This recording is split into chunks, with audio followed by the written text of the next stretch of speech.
اللجنة المنظمة لكأس العالم في قطر تفعل الشراكة العربية في الحدث العالمي، وهذا وادي يثني على التحضيرات العملاقة للمونديال العربي.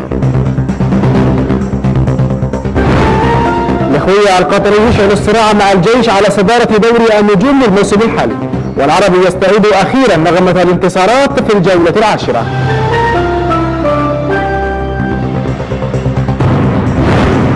وبمشاركة لاعبي ولاعبات النخبة حول العالم ضمن فئة الشباب، العاصمة القطرية تستعد لإجراء مراسم قرعة بطولة العالم لكرة الطاولة اليوم.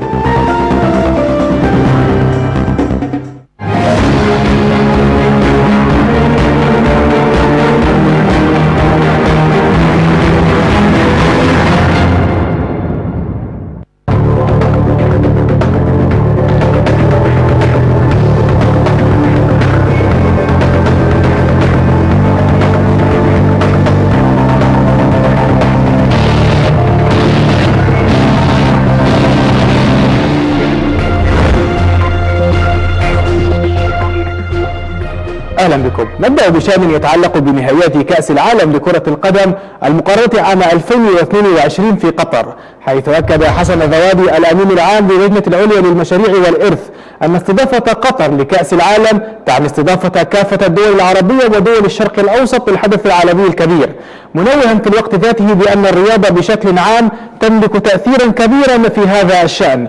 وطمأن الأمين العام للجنة المسؤولة عن تنظيم المونديال على أن استعدادات قطر تسير على النحو المخطط له، وأن الأعمال مستمرة في كافة مشاريع المونديال وفقا للخطط الموضوعة، مبينا أن النهائيات سيكون لها إرث تاريخي فيما يتعلق بالملاعب والبنى التحتية.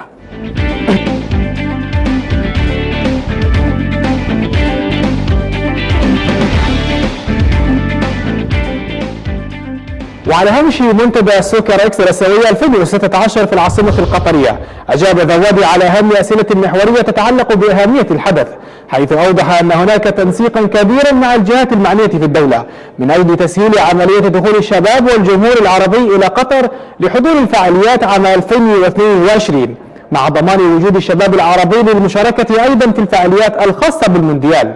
وأخيرا أعلن ذوادي أن النسخة الثانية هذا العام لتحدي 22 تضم 10 دول من أصحاب الريادة، على رأسها مصر إلى جانب دول الخليج الست والأردن والمغرب وتونس.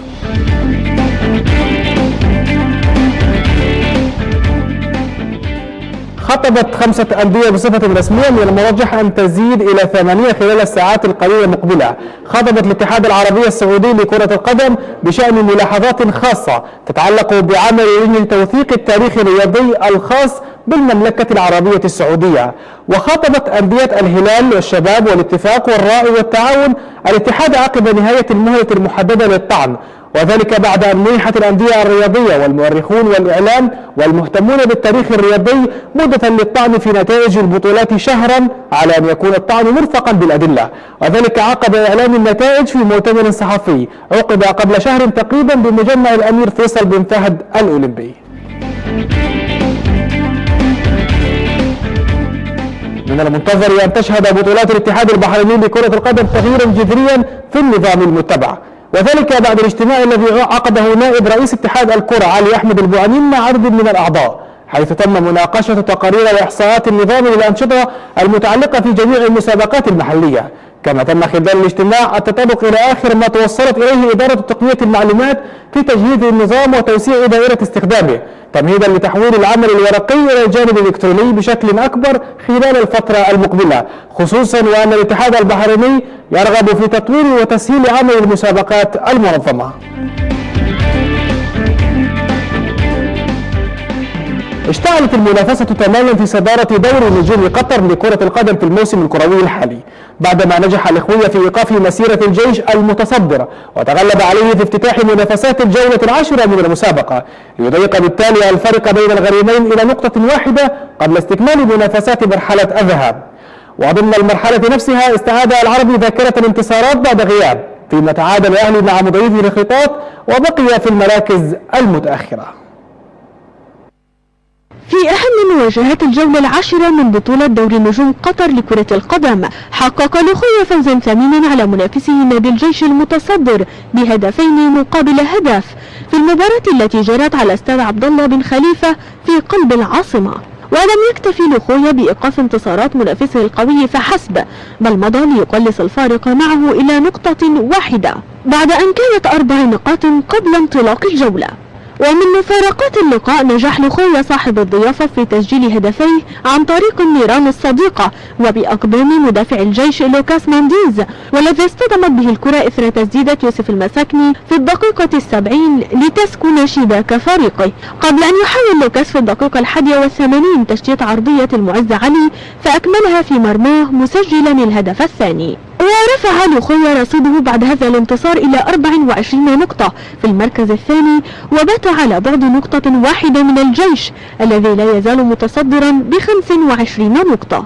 وضمن المرحلة نفسها تعادل الإخريطات مع الأهلي بهدف لكل منهما في المباراة التي جمعت الفريقين على ملعب الخور، ليكتفي كل فريق بنقطة فقط ويبقيان مهددين في المراكز المتأخرة.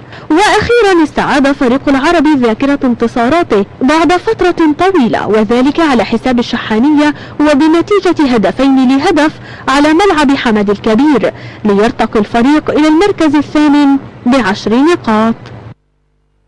حسم فريق نابولي الإيطالي وبنفيكا البرتغالي بطاقتي المجموعة الثانية إلى الدور الثاني من مسابقة دوري أبطال أوروبا بعد فوز الأول على الثاني بهدفين لهدف في الجولة الأخيرة من الدور الأول، والتي شهدت فوزا ثأريا لبايرن ميونخ الألماني على أتلتيكو مدريد الإسباني بهدف نظيف في المجموعة الرابعة.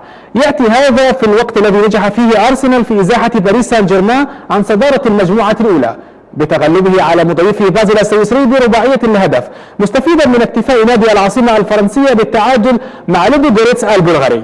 وفي المجموعة الثالثة وعلى ملعب الكامب نو قاد المهاجم التركي أردا توران فريقه برشلونة الإسباني إلى فوز ساحق على ضيف بروسيا مونشنجلادباخ برباعية نظيفة.